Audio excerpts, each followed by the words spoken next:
On reprend Bezrat Hashem, on est à la lettre Nun, on avait commencé la lettre Nun la dernière fois, on est à Nega avec un Ain. Vous vous rappelez de Nega, on avait vu ça dans le Sefer Yetzira, on avait dit qu'il n'y avait pas plus haut que le bien dans Oneg et il n'y avait pas plus bas que le mal dans Nega. Donc Nega, évidemment, ça désigne quoi Nega? Nega, ça veut dire c'est une plaie, c'est une affection, c'est même une calamité. D'accord? C'est quelque chose qui fait du mal. Alors, Nega, Nikra Klipa, donc c'est effectivement du côté des écorces, à Rochevet à la Klipa, et c'est l'écorce qui va chevaucher une autre écorce qui s'appelle Ra'a, qui s'appelle Negara, qui s'appelle celle du mal. Pourquoi? Parce que dans la Torah, on trouve Negara. Ça veut dire on trouve une mauvaise calamité. Et il y a une différence entre Ra et Ra'a. Parce que Ra, c'est le mal, et Ra'a, ça serait plutôt l'adjectif, mais ça serait l'adjectif féminin. Donc ça serait la mauvaise chose. Et donc, effectivement, c'est quoi? Ra'a, c'est Lamed, c'est le côté féminin, et Nega, c'est le côté masculin qui est au-dessus. Donc il y a Nega et Ra. Veyesh Nega Shem Nig'ai Bene Adam. Et il y a des calamités qui s'appellent les calamités des hommes.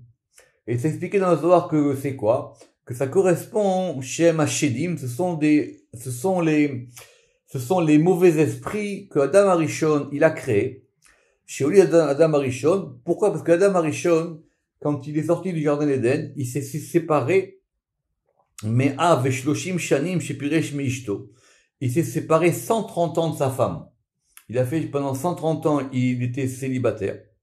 Ve'em Rotfim Achare Bene Adam. Et pendant ces 130 années-là, comme il a fait des bêtises, ça a créé tous ces mauvais Shedim. Et ces Shedim-là, ils courent après les hommes. Les Avutam ou Laznotam Balaïla. Et ils vont les induire en erreur et leur faire des bêtises pendant la nuit. Et ça ressemble à des femmes qui n'ont pas de cheveux sur la tête. Et c'est le contraire de Oneg. C'est pour ça que dans Sefer Yetzira, quand on a dit il n'y a pas plus mal que le Nega, c'est-à-dire que c'est vraiment la chose la pire Chas v'Shalom qui puisse arriver. Et donc c'est pour ça que c'est expliqué dans le Sefer Yetzira. En le ma'ala me'oneg. Il n'y a pas plus haut que le Oneg. En le mata minega. Et il n'y a pas plus bas que le Nega. Il y a des versions du Sefer Yetzira où c'est indiqué là-bas dans le Tov et dans le Ra. Rappelez-vous qu'on avait vu là-bas, je vais le répéter, que c'était pas tout à fait l'inverse. Vous voyez bien que c'est de là-bas qu'on avait appris que le Tzirouf, il fallait faire très attention. Parce que Oneg, c'est Aïn, Nun, Gimel. Et si vraiment on veut l'inverse, qu'est-ce qu'on aurait? On aurait Gimel, Nun, Nun, Aïn. Or, qu'est-ce qu'on a? Nous, on a Aïn, Gimel, Nun. Donc ce n'est pas parce qu'un mot il est complètement à l'inverse de l'autre qu'ils sont complètement de sens complètement opposés. La preuve c'est que le contraire de Nega, composé évidemment des mêmes lettres, c'est Oneg. On avait vu ça si vous en rappelez dans le Pardes, c'est la différence qu'il y avait entre Hod et Dava. C'était le même cas là-bas.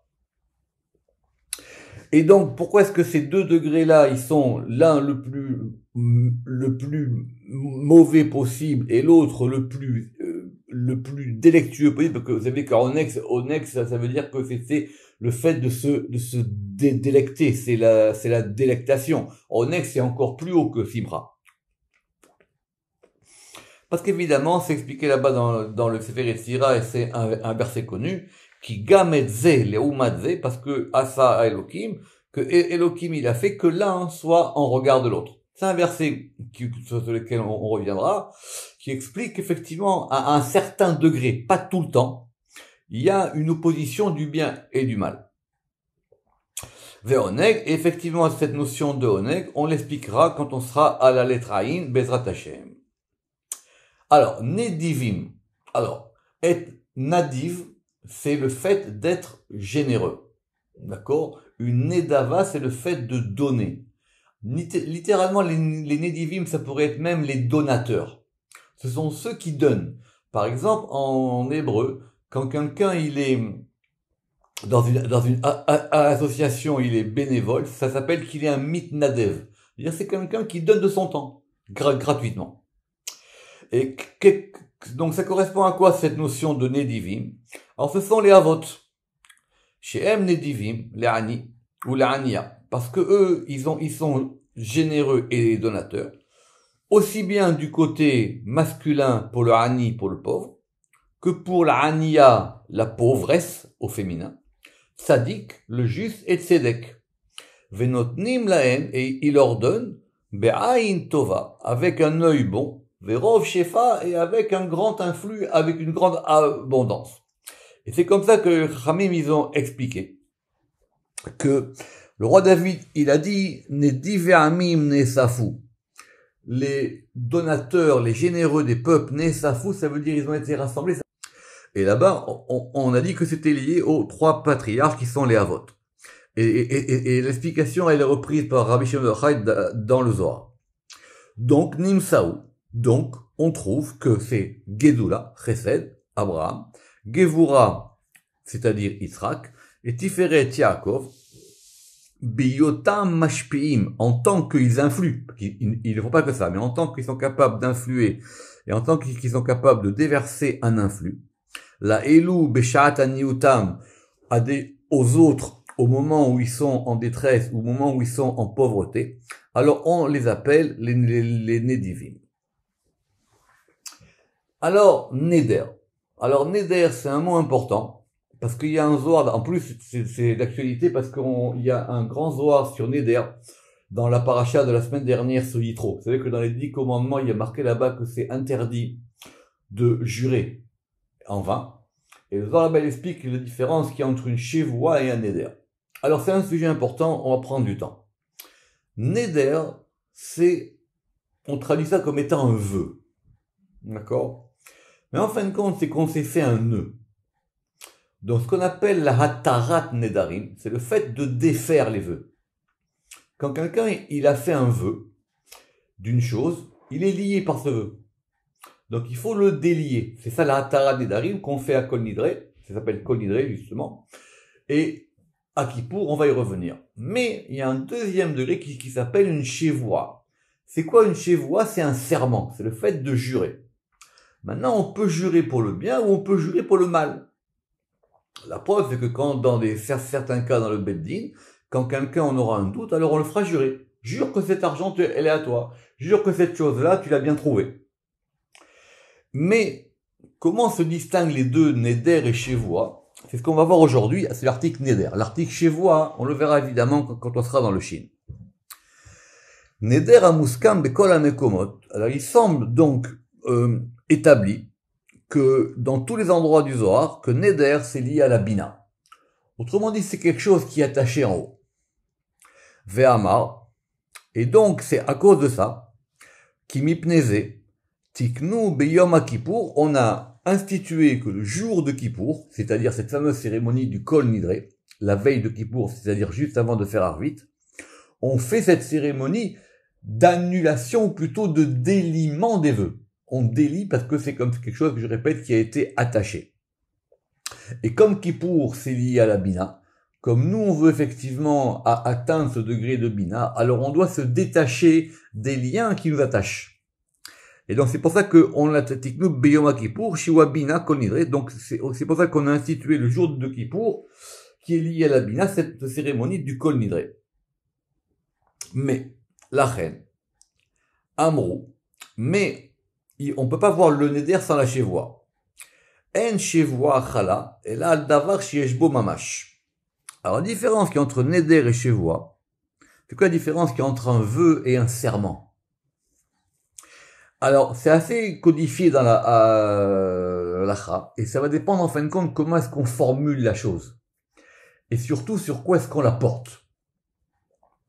Alors, la définition de la Shevoua, c'est en Shevoua chala, une Shevoua, pour qu'elle puisse être effective. Parce qu'on peut jurer pour rien.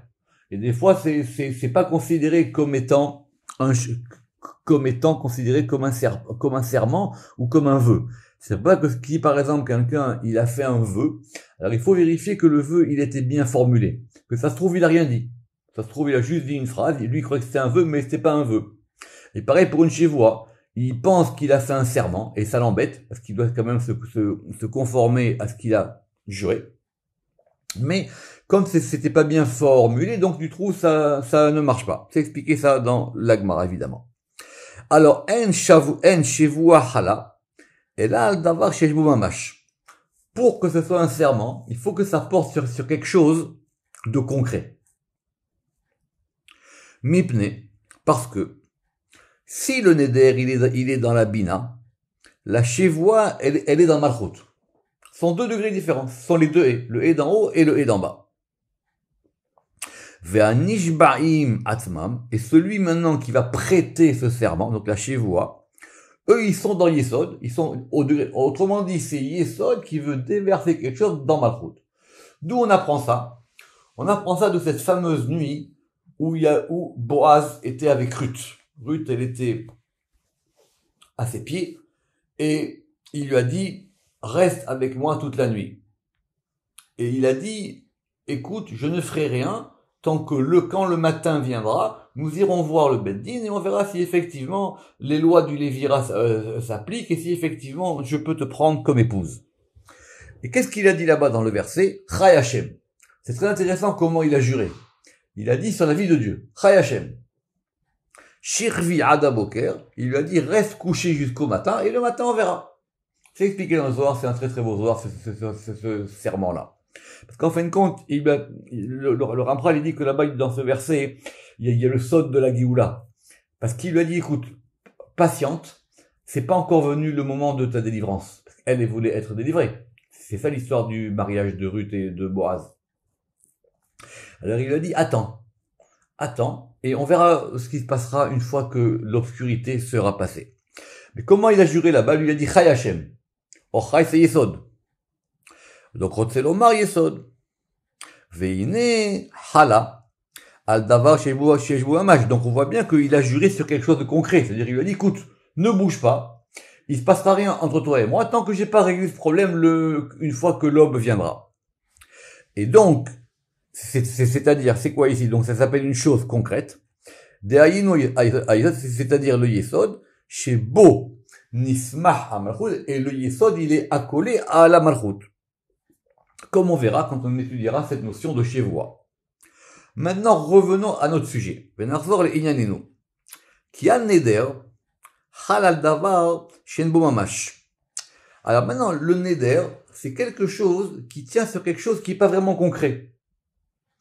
Il peut par exemple dire, je fais le vœu que mes yeux ne voient pas telle chose. C'est pas concret. C'est-à-dire, il dit, ça veut dire, je fais le neder que mes yeux ne s'approchent pas de ça. Pas concret. Lui, il a dit, voilà, concrètement, il se passe rien entre toi et moi, on attend le matin. Alors, revenons à notre sujet. Je relis. Qui a neder halal davar shel mamash chez eno nitla b'amash, c'est-à-dire qui ne dépend pas de quelque chose de concret. Et là, adraba, mais en même temps, c'est plus haut. À plus forte raison. Kol yemi haekef. Nizuni mimena, parce que maintenant tout, c'est quoi les yémé haekef? Les yémé haekef, ce sont les jours qui entourent. Que comme le neder, il est dans Bina, c'est quelque chose, c'est comme si il s'était dit maintenant à un degré qui va entourer tous les séphirotes d'en bas. Velachen amro, nedarim algabe shavuot olim. C'est pour ça qu'on a dit que les nedarim, ils étaient plus hauts que les shavuot, que les serments. Chez Ken Iola, parce qu'effectivement, ce degré de la Bina, elle monte Iola, al kol sheva séphirot, elle monte au-dessus des 7 séphirot, vei rovetset aleem, et rovetset, vous vous rappelez, c'est dans le pasouk du Shiloh Haken. C'est comme la maman qui prend les enfants sous ses ailes. Elle les tapit sur eux. Elle les recouvre. Comme une mère sur les enfants. C'est pour ça qu'on a dit Eter nedarim porchim ba'avir. C'est marqué dans la Mishnah là-bas. Le fait maintenant de délier des vœux. Porchim ba'avir, c'est comme des choses qui pendent en l'air. Et on a expliqué, vous vous rappelez, à l'article Avir, qui Avir nikragam à Tiferet, que Avir, il s'appelle Tiferet. Rappelez-vous que de ce point de vue-là, même certains avaient voulu dire que Avir, c'était même les terres. Vous vous rappelez? Ve'abina porechet alav, et la Bina, elle est au-dessus de Tiferet. Tout ça, c'est expliqué dans le Zohar, dans Rabbi Shimon de Yochai. ועוד פירש רבי משה שמפני כן, הנדר בלשון הרי עליי. Alors, Rabbi Moshe, il expliquait que, et quand le Ramak ici, Rabbi Moshe, comme ça veut dire qu'il est d'accord avec lui, que le neder, pour qu'il soit bien formulé, il faut qu'il dise Aré alay, voici sur moi. C'est la bonne formulation. Aré alay, évidemment, je vais pas le dire, c'est pour ça que toujours il faut dire bli neder. Aré alay, ça veut dire voici que je prends sur moi telle chose. Voilà, Aré alay. Donc alay, ça veut dire quoi? Ça veut dire au-dessus de moi. L'irmoz, L-A-M, ça veut dire c'est pour indiquer la mer supérieure. Venimsa, les fusées. Et donc c'est pour ça que on trouve d'après ça, qui shenikra la bina makom un neder, que quand on dit que c'est bina qui est le lieu du neder, kavanatenu, qu'est-ce qu'on veut dire? L'irmoz, on veut donc indiquer al-she'i chofefet al-shiva, ça veut dire qu'elle entoure et qu'elle est au-dessus des 7 jours, donc des 7 séphirot. Et Rabbi Moshe, il expliquait donc qu'il a shon neder, mais il a shon dira. Intéressant. Que neder, ça vient de dira. C'est quoi dira? Dira, c'est une habitation. En hébreu moderne, c'est un appartement. Chez I, dara al ekef, parce que c'est elle qui habite sur les 7, sur ces 7 degrés inférieurs. Et même, on a dit que neder, ça pouvait avoir aussi une autre étymologie, ça pouvait venir aussi de dror. C'est quoi dror? Dror, ça veut dire aussi, c'est un synonyme de la liberté. Rappelez-vous, on avait vu ça à l'article d'Alet. Vechov shiut, donc dror, la liberté, et chov shiut, et la libération, ce sont deux synonymes. Ou liota sochechet à la banim. Et donc, puisque maintenant, elle entoure, elle fait un toit sur les enfants qui sont donc les 7 séphirot, Amar, c'est pour ça qu'on a dit que tout celui qui fait un neder, c'est comme si il faisait un vœu, par les vies du roi. Or, qui c'est le roi? C'est Tiferet. Pirouche Meler bat Tiferet. Et c'est quoi les vies du roi? Les vies, elles sont liées à Bina. Vous vous rappelez que vous rappelez qu'on avait dit que Chaye, Bene Umzone. Que normalement, Chaim, c'est lié à Bina. Bien qu'il y ait un passouk qui dit, Ve'a Chochma Techaye et Be'alea. En tout cas, ça, on l'a expliqué à l'article Chaye. Donc, Pirouche ben Batiferet, Chaya va Bina Asreret Alav, et c'est la Bina qui va entourer ce degré-là, ou Mehayu, et qui va donner les vies. Donc, quand on dit que, quand quelqu'un y jure, c'est comme s'il jure sur les vies du roi, il jure sur le degré qui apporte la vitalité au roi. Donc, sur le degré de Bina. Et c'est expliqué dans le Raya Mehemna, une autre explication. Donc, moi, je vous ai dit, la référence normale du Zohar sur Neder, elle est dans la paracha de la semaine dernière. D'ailleurs, si le Zohar là-bas, il dit quelque chose que le Ramak, il a pas ramené. Neder, si vous comptez, Nun, c'est 50. Dalet, c'est 4. Et Resh, c'est Koufresh, c'est 200. Ça fait donc 254. D'accord? Et les 248 membres du corps, c'est Ramach. Le Zohar, il dit là-bas, il faut comprendre pourquoi. Il y a deux versions. Il dit que 248 plus 6, ça fait 254. Allez comprendre pourquoi. C'est expliqué là-bas dans le Zohar de Yitro qu'on a fait la semaine dernière. Mais il y a un autre Zohar dans Reya Mehemna, dans Bamidbar, qui donne une autre explication. Pirouche Acher, Bechol Ve'adrouche, Venira Misham Lefeshitato. Et le Ramak dit qu'il est possible que là-bas, dans ce Reya Mehemna, là-bas, dans Bamidbar, il a expliqué d'après une autre optique. Parce que là-bas, il a dit que Neder, il est dans Chorma. Alors, comment? Alors, donc, il dit, mais bon, ça c'est à part. Mais Tsarir Biour, et c'est quelque chose qu'il faut méditer. Vous voyez bien que des fois, le Zohar, il dit une chose et il dit une autre chose. En tout cas, ce qui est établi et accepté par tout le monde, Vezua Muskam Befi Kol, qui a Neder Babina, que le Neder, il est dans Bina. Très bien. Tant qu'on est maintenant dans ces grandes notions, on va faire une notion très importante aujourd'hui, qui est la notion de Nar. Alors, si en hébreu, il y a beaucoup de mots pour indiquer la lumière, il y a aussi beaucoup de mots pour indiquer le flux d'eau. Et il faut faire attention, surtout dans les traductions, et surtout dans les versets. Par exemple, rappelez-vous que dans le rêve de Yosef, on va y revenir, dans le rêve que Yosef il va interpréter le pharaon, qu'est-ce qu'il dit le pharaon? Il dit Yomed ala Yeor. Et je me tiens sur le Yeor. Donc Yeor, c'est aussi un fleuve. Nahar, ça serait peut-être aussi un fleuve aussi. Il y a Nahal. Nahal, ça serait presque un torrent. Il y a beaucoup de mots et il faut les distinguer entre eux pour bien comprendre les différents flux d'eau. Yam, évidemment, c'est la mer, mais ça peut aussi indiquer un lac, comme par exemple on dit que Yam Kinneret, par exemple, d'accord, le lac de Tibériade, c'est un lac, mais en hébreu on dit un Yam. Et quelle est évidemment l'importance de cette notion de Nahar? C'est parce que c'est le flux d'eau qui descend, qui sort de Éden, les Hashkot et Tagan, pour pouvoir abreuver le jardin. Rappelez-vous qu'on a vu cette notion de Nahar, en fin de compte, c'est le flux divin qui va alimenter le jardin d'Éden. Rappelez-vous encore une fois qu'on a dit que les sphirotes, si on voulait vraiment trouver des manières de les figurer, il y en avait deux possibles. Le Rama qui l'a dit au début, soit c'est de la lumière, soit c'est un flux d'eau. Soit c'est un flux qui coule, soit c'est un influx de lumière. Et là-bas dans le verset, on a dit Venar Yotse Me'eden le Hashkot et Tagan. Et ce verset, on l'a vu plusieurs fois, il y a plusieurs manières de l'interpréter d'après le Zohar. Piresh Rabbi Shimon bar Yochai alav shalom. Et le Rashbi, il a expliqué dans le Zohar cette notion de Nahar à chaque fois d'une autre manière. Bepiroshim shonim, avec des explications différentes. Des fois, il a dit que Nahar c'est Chochma. Des fois, il a dit Pirouche que Nahar c'est Bina. Et des fois, il a dit que Nahar c'est Tiferet. Et des fois, il a dit que Nahar c'est Yesod. Très bien. Alors, on va prendre 2 minutes pour expliquer une notion. Le Zohar, c'est pas un livre théorique. C'est pas un livre doctrinal. Donc, on va pas dire le Zohar il dit ça ou il dit pas ça. Le Zohar sont des enseignements. Et ces enseignements, c'est une erreur de vouloir tous les mettre sur le même plan.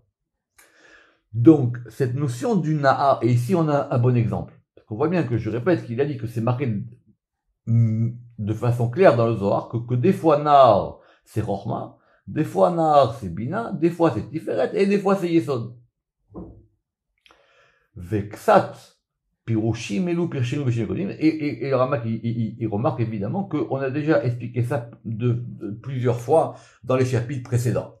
En gros, c'est quoi l'idée? C'est qu'on veut savoir c'est quoi ce flux qui descend. Il y a marqué là-bas, Venahar, Yotse, Me'eden, les Hashkot et Tagan. Et ce verset, on l'a vu, Baruch Hashem, plusieurs fois de façon très précise. Donc, on a un lieu de provenance, Eden. De ce lieu de provenance, il y a un Nahar qui sort. Il faut lire le verset Mefourash. Venahar Yotse Me'eden. Donc il sort de Eden. Donc ça veut dire que le Nahar, il n'est pas dans Eden. Les Hashkot, pour pouvoir abreuver, est le Gan. Donc vous voyez bien par exemple, ça c'est clair, j'espère que tout le monde sait que donc c'est Gan Eden, c'est pas la même chose c'est pas la même chose. C'est-à-dire que le Gan Eden, c'est le jardin de Eden. Mais Eden n'est pas le même endroit que le jardin de Eden. Le jardin de Luxembourg, c'est pas la même chose que le Luxembourg. Donc le degré de Eden, il est au-dessus.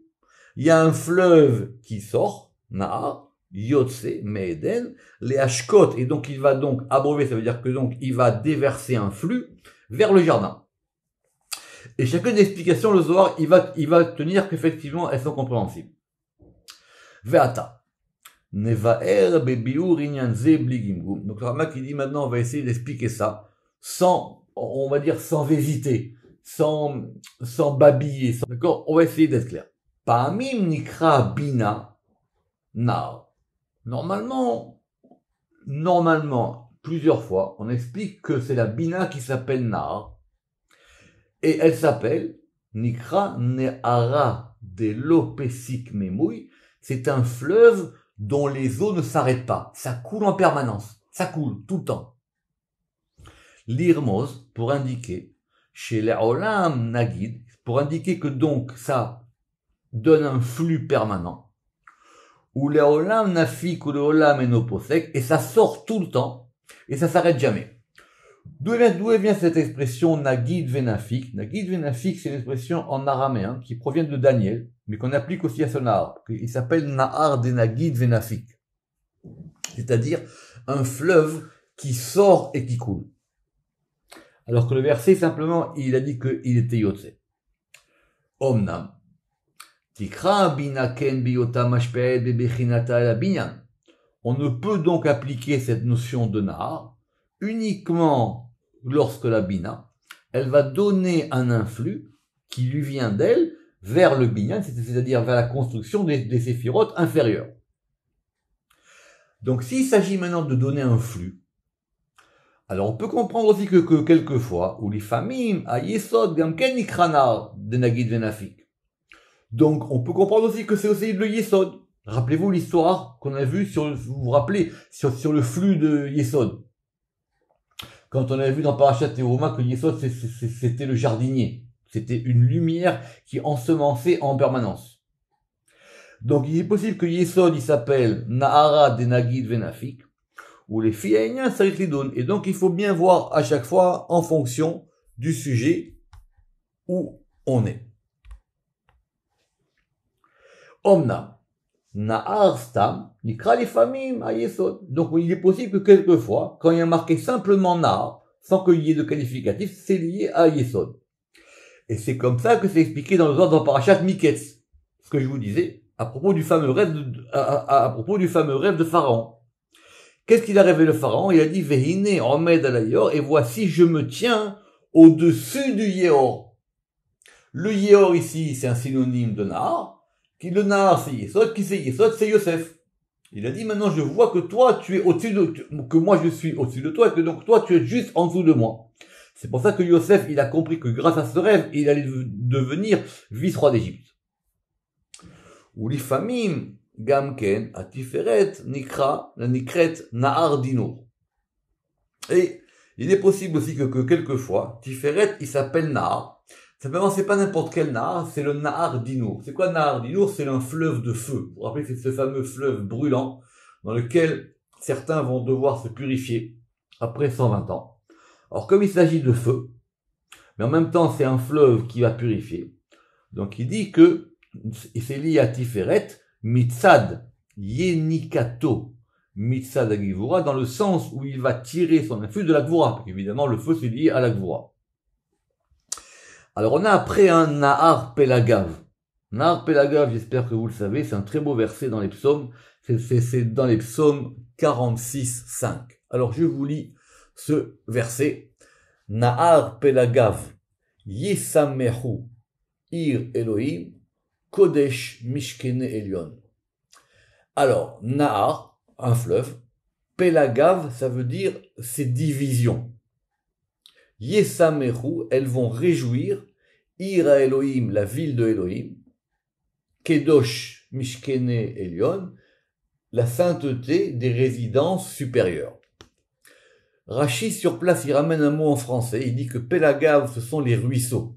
Donc on a un fleuve, et les ruisseaux du fleuve, ils vont abreuver, et ils vont irriguer la ville de Jérusalem. Rappelez-vous que d'après l'Antiquité, d'après le Talmud, Jérusalem, avant, c'était une ville où il y avait des fleuves qui l'abreuvaient et l'alimentaient. Juste pour les traductions, Shuraki y traduit, le fleuve, ces canaux réjouissent la ville d'Élohim, la plus sacrée des demeures du suprême. Je vous donne celle de Cannes, celle de Caen. Il est un fleuve dont les courants, voyez, lui il est traduit par les courants, dont les courants réjouissent la cité de Dieu, le sanctuaire des demeures du Très-Haut.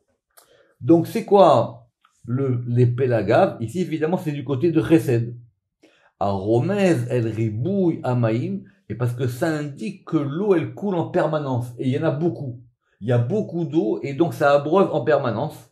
Kemo Palgemaim, comme cette expression de Palgemaim, c'est-à-dire des ruisseaux ou des canaux d'eau. Et c'est comme ça que Rabbi Shimon il a expliqué en un endroit. Mais dans un autre endroit, que Yesod, que Yesod, on peut lui attribuer deux noms. que Yesod, on peut lui attribuer ces deux noms, c'est-à-dire ces deux degrés de fleuve, al derech à Tiferet Nahar Dinour, soit par rapport à Tiferet, le Nahar Dinour, il peut s'appliquer à Yesod. Rappelez-vous qu'il y a un principe simple, que tout ce qui peut s'appliquer à Tiferet peut s'appliquer à Yesod. Et il peut s'appeler aussi Nahar Pelagav, c'est-à-dire le fleuve dont sortent de nombreux ruisseaux. Veosif Od, et c'est rajouté encore dans le Zohar, qui mitzad Gimel Rishonot, que du côté des trois premières sphirotes, aliédé à Tiferet, par Tiferet, à Mashchini Mal Rocho, c'est-à-dire les trois premières sphirotes qui vont se mettre, qui vont résider sur la tête de Tiferet, ça s'appelle Nahar Kevar. C'est quoi ce Nahar Kevar? C'est le fameux fleuve sur lequel Ézéchiel, il a prophétisé. Vous vous rappelez de ça qu'on avait vu dans la Tikkun HaZohar? Et là-bas, c'est expliqué que Kevar, c'est quoi? Le Kaf, c'est Keter, le Bet, c'est Bina, et le Resh, c'est Reshit. Donc, Keter, Bet, Bina, Resh, Reshit, Chochma, le côté de Chochma. Ou Biarnou, Bebamarazé, Alminazé, Beshara, Machim, et on a expliqué cette chose-là dans la porte des équilibrants au chapitre 5. Od Piresh, et on a expliqué là-bas, qui Gimel chez Motalelu, que ces trois degrés, qui sont Nahar Pelagav, le Nahar Dinour et le Nahar Gvar, on peut aussi les attribuer à même tête-tête.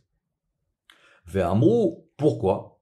Parce que qui a Tiferet Mishneh Ketzavot, parce que Tiferet des deux côtés, il s'appelle Nahare Nahale Dvash Vechema. C'est quoi ça? C'est un verset dans Job.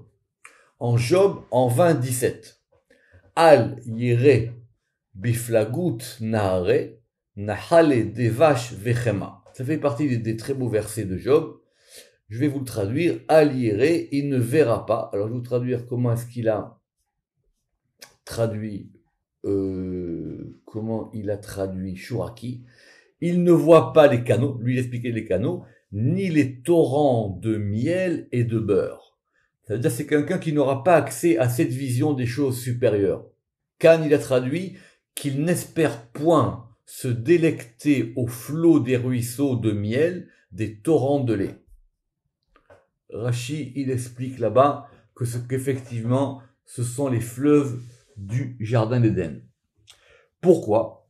Alors pourquoi est-ce qu'on a dit que ça s'appliquait à Tiferet? Parce qu'il y a deux appellations là-bas. Là-bas, on a dit que c'était des fleuves de miel et des fleuves de Chema, des fleuves de beurre ou des fleuves de lait. Ça dépend comment on traduit Chema en hébreu biblique.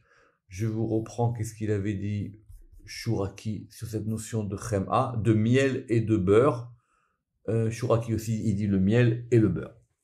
Alors, vous rappelez-vous que Dvash, on a dit que le Dvash, il était du côté de la Gvura. Pourquoi? Parce que le Dvash, normalement, il est rouge. Et le rouge, la rougeur du miel, elle indique la Gvura. On a vu ça d'ailleurs. Advash, mitza la Gvura, ba'alimuto.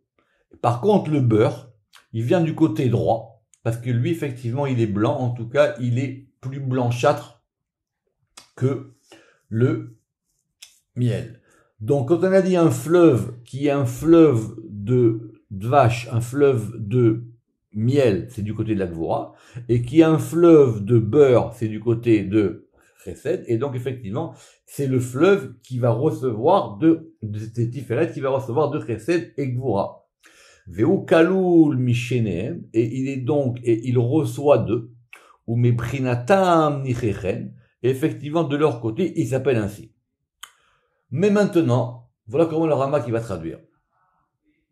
Od, Retsonenu levaer, on peut maintenant expliquer, Sham, qui Sheva Sphirot, que les 7 Séphirot, du côté de Chesed, c'est-à-dire pourquoi? Parce que en tant que les Sphirot, elles sont des flux, des influx. Toutes les 7 Séphirot, elles s'appellent des fleuves. Nikraim Sheva Neharot. Et on va les appeler les 7 fleuves. Et d'ailleurs, dans un autre endroit, on a expliqué que Chochma et Bina, Nikraim, Neharot, Mepata Tiferet, que aussi Chochma et Bina, elles peuvent s'appeler des fleuves du côté de Tiferet. Donc cette notion de fleuve, d'eau qui coule, d'un flux qui passe, on peut l'appliquer quasiment à toutes les sphirotes. C'est ça que le Ramak vient de nous expliquer ici. Mais en tout cas, on voit bien que même Chochma et Bina, ça peut être considéré comme étant des fleuves. Ve'alehem ne'emar, et ça, à leur propos, qu'a été dit ce fameux verset dans les psaumes, en 93, Nashu ne'arot kolam, les fleuves, ils vont élever leur voix. Ils vont élever leur... Il y a un son des fleuves, et ce son des fleuves, c'est le son des séphirotes. On va terminer par Noga. Donc, Noga, ça fait partie de ces mots difficiles à traduire parce qu'ils indiquent des degrés de lumière. Rappelez-vous qu'on avait vu de Esh Nora. D'ailleurs, on avait même vu que dans les Tikkuné Hazohar, c'était l'un des noms de la synagogue. Que la synagogue s'appelait Esh Nora, c'est-à-dire un feu. Alors, flamboyant, éclatant, il faut trouver. En tout cas, il faut faire attention à cette notion de Noga. Alors, on a déjà expliqué à l'article Esh, parce qu'on trouve souvent cette expression de Esh Noga, Esh c'est le feu, qui a Malchut, que la Malchut, Mitzad Netzach Ve'od, du côté de Netzach et Od, qui sont donc les deux sphirotes qui sont au-dessus d'elle, à droite et à gauche, elle s'appelle Esh Nora. Elle est Esh du côté de Od, parce que c'est normal que Od, il est à gauche, c'est de la Gvura, à noter à la Gvura, qui va donc tendre vers la Gvura, Vedina et son din, et Noga du côté de Netzach, et Noga du côté de Netzach qui penche vers le Chesed et vers la blancheur. Donc Noga, ça serait presque un feu flamboyant mais blanc, du côté du blanc. Vea Noga, ou Esh Lavan, et donc cette notion de Noga, c'est un feu blanc, qui est Tsemer Naki, comme de la laine peignée. C'est-à-dire parce que la laine, naturellement, elle n'est pas blanche, mais une fois qu'on l'a peignée et qu'on a enlevé les impuretés, c'est de la laine purement blanche. Et dans les Tikkunim, on a expliqué que la Bina, elle s'appelle Noga du côté de Chesed. Donc en tout cas, quoi qu'il arrive, Nimsa leolam Nora biyamin, que Noga, c'est quelque chose qui est lié à la droite, du côté de Chesed. Et de cette manière-là, on peut aussi l'attribuer à Netzach. On reprendra la prochaine fois. Baruch Adonai leolam. Amen ve Amen.